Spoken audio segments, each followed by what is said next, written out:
Here in Seminole County, a man who was sentenced to die, literally was on death row, has had all charges against him dropped.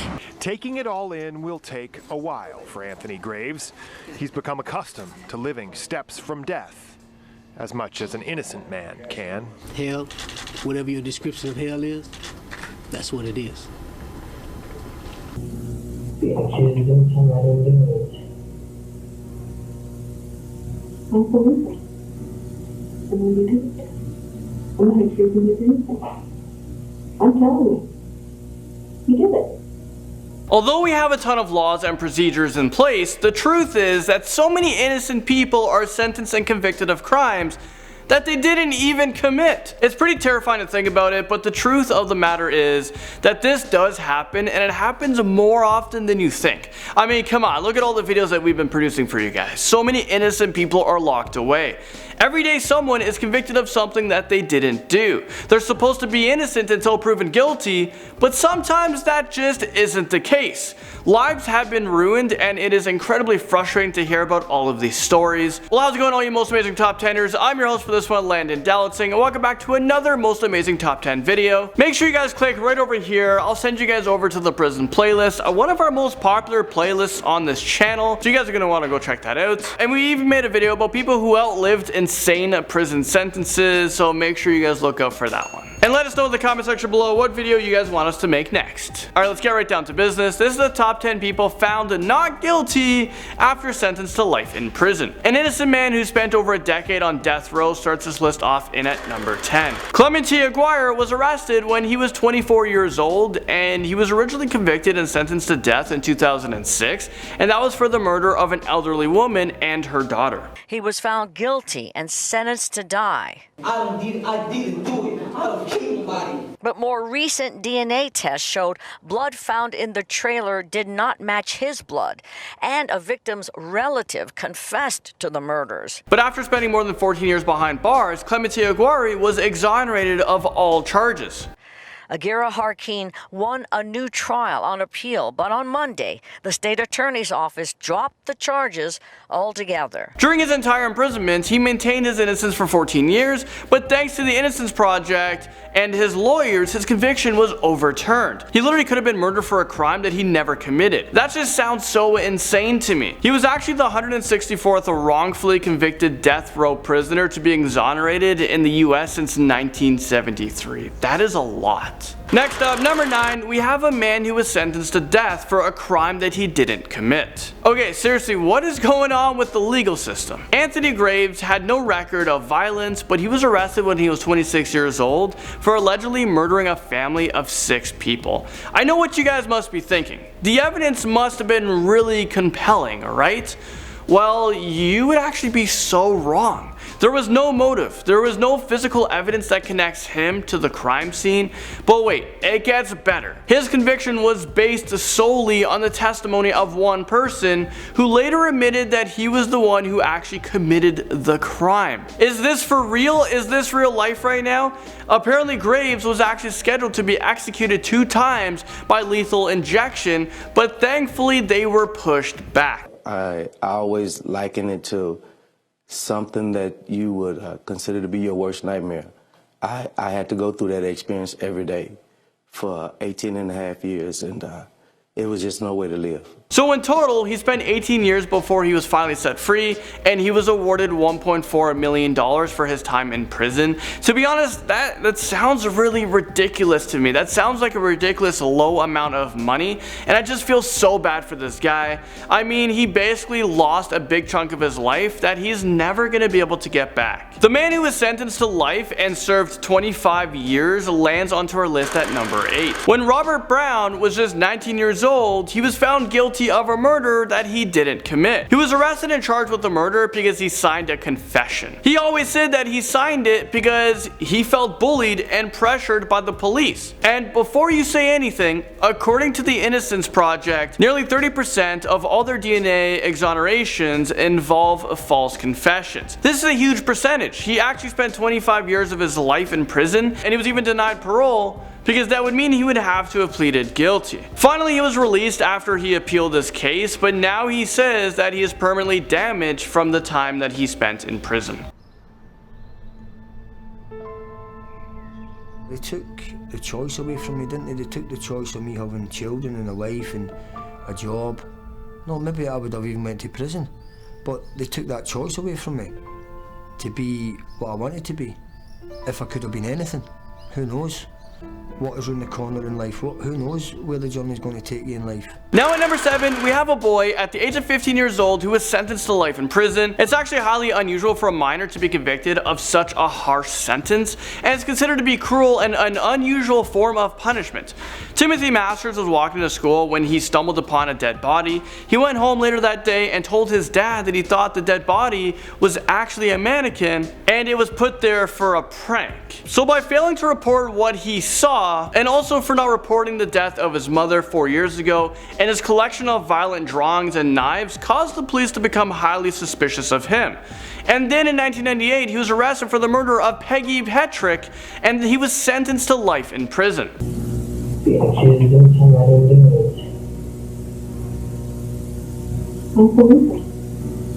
And when you did it, I'm not accusing you of anything. I'm telling you. You did it. Okay? I'm not accusing you. I'm telling you. You did it. We know that you did it. I mean, wow, that was incredibly hard to watch. Some cops need to be restrained on how to properly interrogate someone.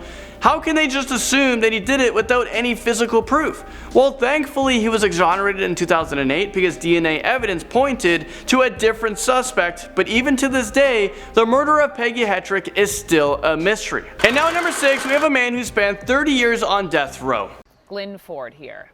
Spent nearly 30 years on death row for a crime he didn't commit. According to the Innocence Project in New Orleans, Ford spent 29 years, 3 months and 5 days of his life in solitary confinement on death row. An innocent man, years behind bars, spending every waking moment wondering if this would be the week he dies. 30 years of his life was taken from him because the legal system failed to give him justice. Glen Ford was convicted of murder in 1984, and he was the longest serving person who spent time on death row in the United States, who was later fully exonerated before his death. And get this, he was denied compensation by the state of Louisiana for his wrongful conviction. I mean, the least that they can do for this guy is throw him a couple $1 million. But he got a total of $0. It is believed that racism played a huge part in his conviction, and he was sentenced to death by electrocution. But thankfully, the attorneys were able to prove to the judge that the prosecution was actually hiding evidence that might have shown who was actually behind the murders. Marty, how you doing? How are you? Doing all right. And I've thought about this for a long, long time. I want you to know that I am very sorry, and I wish it's a stain on me that will be with me until I go to my grave. Making our way into number 5, we have Ricky Jackson. And he served one of the longest sentences as an innocent man in the United States. On November the 24th, I was released and found to be totally innocent. After 39 years, I was finally able to walk out.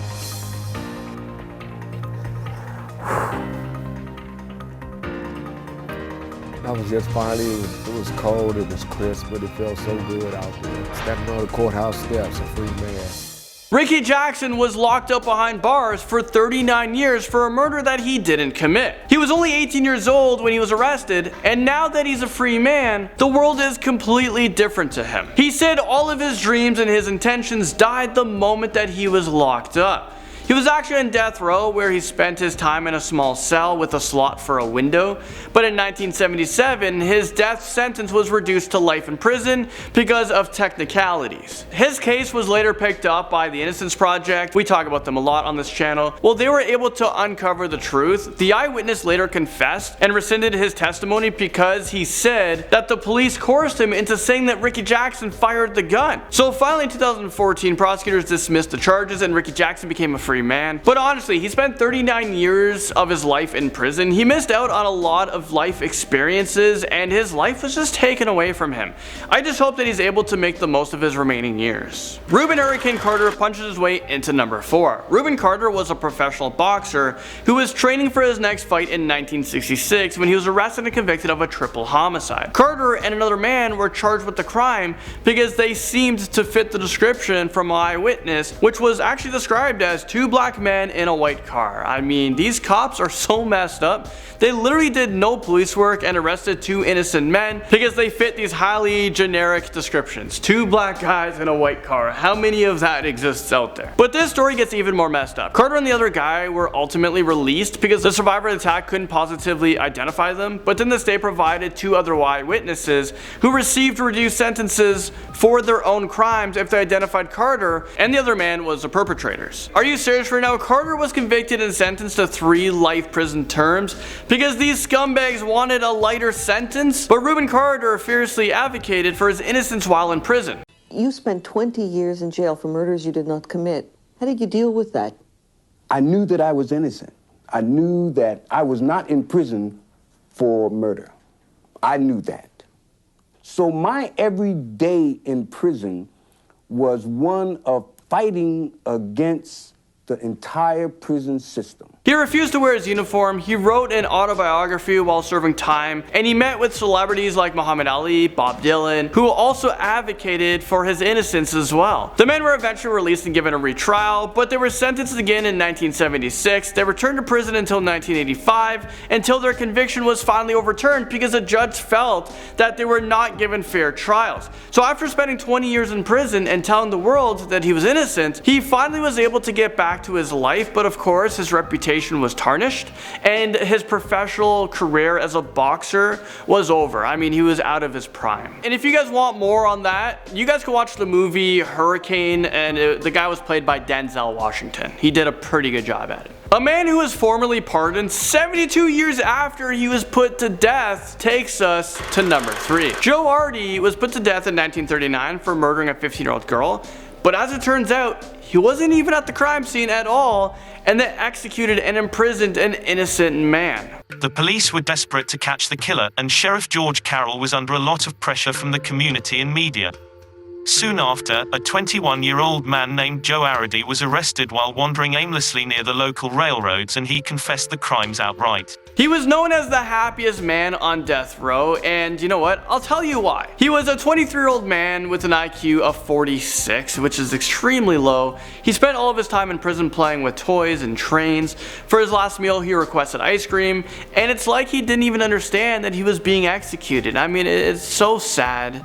I couldn't believe it. The world saw him as a gruesome and a brutal killer, but he doesn't even understand. I mean, in reality, he was gentle, a quiet person who never hurt another soul. But then 72 years after he was put to death, Joe Artie was formally pardoned because his confession was forced, and it's likely that he wasn't even in the same city at the time of the murder. So I'm not sure how something like this even happens and why it took so long to finally find the truth. And now at number 2, we have 2 wrongfully convicted men finally freed after spending 43 years behind bars. Clifford Williams and his nephew Nathan Meyer each spent 43 years behind bars for a murder that they didn't commit. And get this, someone else confessed to committing these murders, but the police still didn't release them. The trial lasted 2 days, and during the trial, they had very compelling evidence that proved that they weren't the murderers, but they were still convicted and charged. Eyewitnesses had sketchy stories that would keep changing, and they even had an alibi, but despite all of that, the judge ruled against them.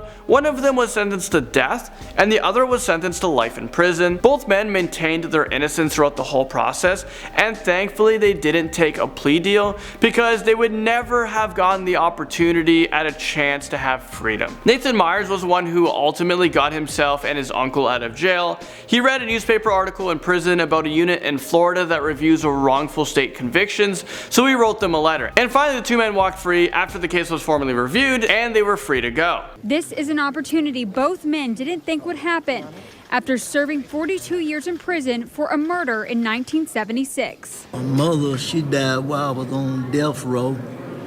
And I just wanted to get out and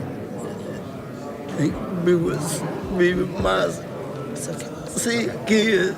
They was gone and it wasn't nobody but them.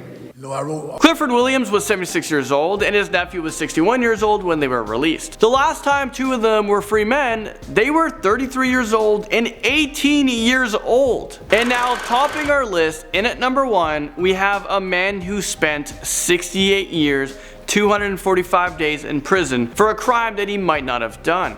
He was convicted of second-degree murder in 1911 at the age of 17, and he served almost 7 decades before he was released on May 7th in 1980 at the age of 86 years old. Paul Kettle had a rough life to say the least. He was first sent to Sing Sing prison, and his sentence was shortened due to good behavior. His parole hearing was coming up, but then doctors found him to be legally insane in 1926, so he was moved to a state hospital for the criminally insane, where he was locked up there until 1972. He was then moved to another facility that was designed for elderly inmates. He was finally granted parole in 1974, but having no family or friends, he believed that he would not be able to survive outside, so he chose to remain in prison for almost 6 more years. Paul went on to live in a nursing home before dying at the age of 93 years old. So he only spent about 24 years of his entire life as a free man. Well, there you guys have it. This is the end of the video. I just want to say thank you guys so much for watching, and I'll see you all in the next most amazing top 10 video.